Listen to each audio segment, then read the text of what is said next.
තියෙන්නේ ටක් ගාලා අරගෙන යන්න ඈ. අයියලා ඉතින් සමා වෙන්න ගවන්න මට ටක් ගාලා කරගන්න ඕනේ මෑඩි. මලි මොනවද කරන්න ඕන? අපි ගාව තියෙනවා වෙඩින් වලට සූට් ටක්සිඩෝ තියෙනවා. ටක්සිඩෝ සූට්ස් තියෙනවා. එතකොට ආව අන්දන්න ඕනද? නෑ ඉව නෙමෙයි අපිට ඕනේ කොට කලිසා. ඔව් අපි බෑක් ටු ස්කූල් යන්න කියලා මේ. ඒ කාලේ ඉස්කෝලේ ගියේ නැද්ද? ඒ කාලේ අයියලාගේ කාලේ අපි ගියේ නැහැ ඊට පස්සේ ආවා ඉස්කෝලේට. ඒ මමත් ආවේ ඒකට බං.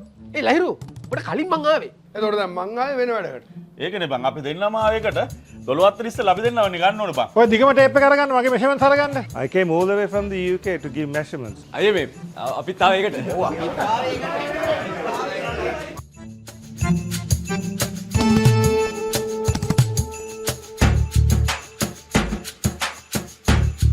ඒ මේ මොකද බං මේ හවුස් වල කොඩි ඔක්කොම අහගෙන. ඇයි හවසට බැක් ටු ස්පෝර්ට් මීට් ලංකාවේ පළවෙනි පාරට එතන තමයි ගේම තියෙන්නේ. දුවන්න නම් බෑ. වැඩිච්ච කට්ටියට බෙහෙත් කරන්න නම් පුළුවන්.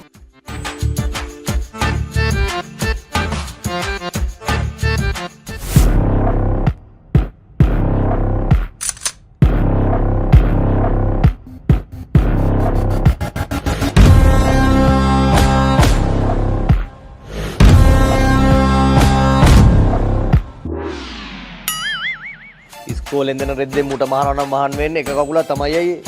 එහෙනම් DS එකේ රත්තරන් පුතු ටික තමන්ගේ යුනිෆෝම් ටික ලෑස්ති කරගන්න. පෙබරවාරි 7 තමයි දවස back to school and back to sport meet